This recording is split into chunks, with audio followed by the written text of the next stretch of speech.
had a dream the other night that I was walking around a new reptile store, amazed by all the lizards and other reptiles, when I literally ran into someone else doing the same exact thing. We became fast friends and started talking about our love for reptiles. And they told me they always wanted Komodo dragon, and today was the day.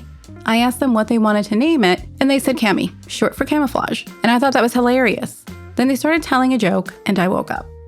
Something was looming inside me, and I realized that I was worried that this joke was going to be directed to me, and perhaps commentary on my hair, or my skin color, or what country I'm from. In my dream, I felt both happy to have a new friend, and scared that they'd dislike me because they'd just see me as these external things. You know, the way the world does. Like, where's my family from, or am I mixed, or other comments. It's like this.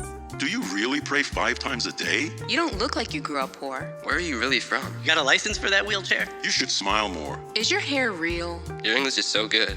This is what it's like. They're all terrible for one important reason. They diminish who we are, who I am. So I decided to tell my therapist. I want her to know what's going on in my mind. I'm trying to be more honest about my feelings. So I tell her, and she says, "How do you feel about people commenting on your race and appearance?" I felt angry, and honestly, I feel angry that you'd even asked me how I'd feel. How do you think it feels? Do you even understand any of this? She paused and said something really important. I want you to know I'm listening. I truly believe that you are the expert of your own experience, and I trust that what you are saying is true. So I said, thank you.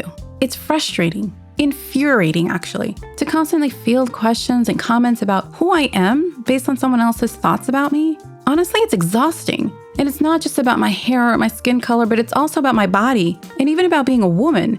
Someone asked me when I was going to have a baby when I was at work the other day. Maybe I don't want to have a baby. My therapist then said, I'm so sorry you've had those experiences. I have a friend who's talked to me about her experience, and she's told me that there is a word for these.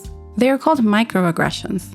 They're often indirect and sometimes coded, and I can absolutely see how exhausting that can be. Just anticipating what someone will say or when or what will happen after. Some people experience these many times a day, other people less frequently. This is a thing, microaggressions. Yes, I shouted. And then my therapist said, it seems like your dream was about you working through this. What do you think? I think she is right. I was absolutely processing microaggressions in my dream. It's from an experience I had in class where my so-called friend made a joke about mixed people, and I felt so angry and confused. I think it actually triggered a fear of not belonging or something, and honestly, I don't want to hang out with that friend anymore. I'm not sure I trust them. I think that's what is hardest. I never know who to trust. And then my therapist told me that she understood, and that it made sense, and that I can continue to process in my sessions with her. She talked to me about self-affirmations as one way to validate myself when these things happen.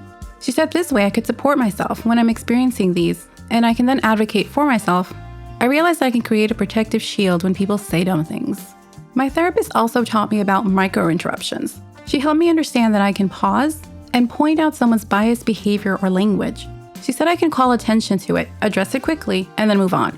I guess it helps me to stand up to hurtful statements or gestures. I'm more than my hair, my body, my skin color, religion, and even my diagnosis. I'm so much more than other people's stereotypes. People may not realize what they're doing because it's so normal for them, but it's not normal for me. Not now, not ever.